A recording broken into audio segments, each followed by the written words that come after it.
Bulletstorm is a game that has a very niche but loving audience. The game never did incredibly well, but the players that did buy it enjoyed the game immensely, and for the most part, it gained quite the cult following. A sequel to the game was never really on the horizon, albeit there are talks of it now, but a remaster was still enough to excite many players and have them eagerly awaiting to dive back into that world. Then Gearbox had to be Gearbox. Announced a few days ago were collector's editions of the remaster. They include some figurines of characters in the game, something that a niche audience would no doubt be interested in. The thing is, to get this collector's edition, you need to purchase it from G2A.com. Freaking G2A.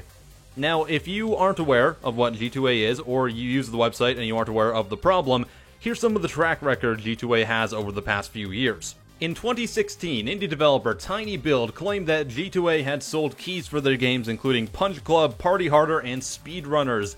tinyBuild claimed the total retail cost of the keys sold was in the range of $450,000, of which the developer had not received a penny of. This was attributed to by tinyBuild as users selling off keys they don't want or need at low prices to the website, or in other more serious cases, having the keys originally paid for by stolen credit cards and then offloaded to G2A.com, as well as other key market resellers. G2A would then refuse to deal with or compensate tinyBuild, instead offloading blame onto other distributors for scamming the developer.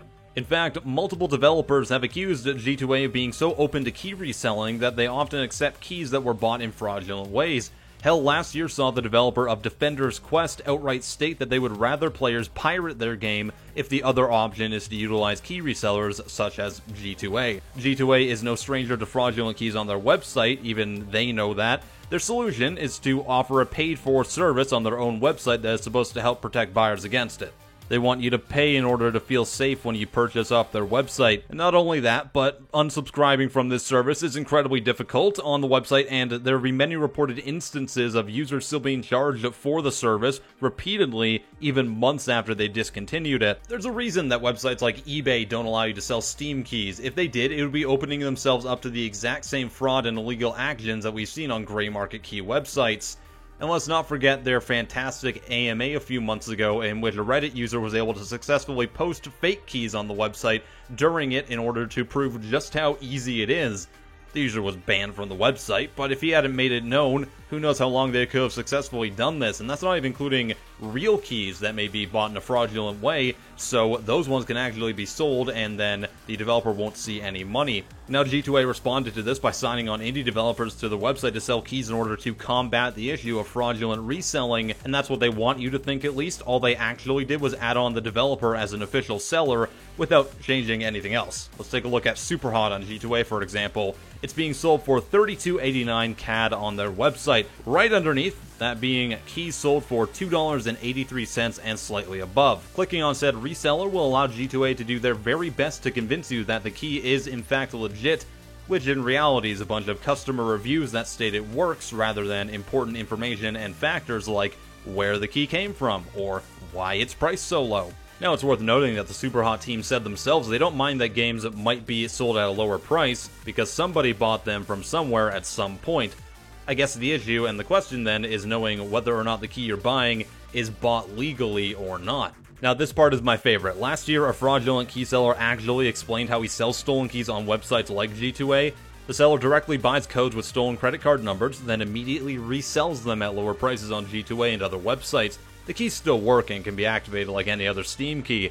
He claimed to have made at least $500 on one title. So considering things like this happen on websites including G2A, it's no wonder that players might have a problem with buying a collector's edition exclusively on G2A, supporting a service that they're fundamentally against. This is a company that instead of actually fixing an issue, they would rather put up more and more walls to try to make it look like their website is more legitimate than it actually is. But I digress. So as an exclusive offer on G2A right now, you can get the Bulletstorm Collector's Edition box that includes a custom box, shirt, mousepad, and figurine that isn't available anywhere else. So if you want to support the game and get your collectibles, you in turn need to support a website that has a history of extreme anti-consumer and anti-developer practices. Great job, Gearbox, you're doing it right. And this isn't just me that has a problem with this, by the way. There's been an outpour of players and fans that are stating they're not going to support the game or Gearbox as a company now due to their association.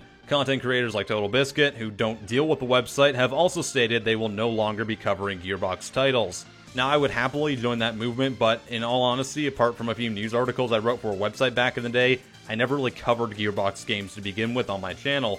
I think what annoys me more than anything is that Gearbox continues to show a lack of will to address and change blatant anti-consumer policies, and this is hardly the first time they've done something like that to fuck over fans or developers. Not that any of what I said in this video matters. Gearbox is beloved by many players of the Borderlands series, and G2A is still gonna rake in inane amounts of cash because the general purchaser either doesn't think to research their reputation, which I've had happen with a few friends of mine, or they don't care because developers and publishers are all greedy and they don't deserve the players' hard-earned money, or won't miss it, so who cares? Now, as someone who knows quite a few indie developers, they care. People in the video game industry, game developers, they really fucking care. And so do the fans of Bulletstorm, by the way, so thanks for ruining their loyalty to your potentially reinvigorated franchise. Oh, by the way, if you see a YouTuber sponsored by G2A, kindly inform them that the company that is sponsoring them is absolute scum. Before they call you scum first, of course. By the way, I finally made an Overseer's office in Fallout Shelters like new quests now. I still really like that game, and I don't care what you think. You know what happened to the last developer that I didn't like? I ate them. No, seriously, like, I ate the entire company. It was Pandemic Studios. I am the reason you don't have Battlefront 3. Although, considering the last game, I might as well eat dice as well.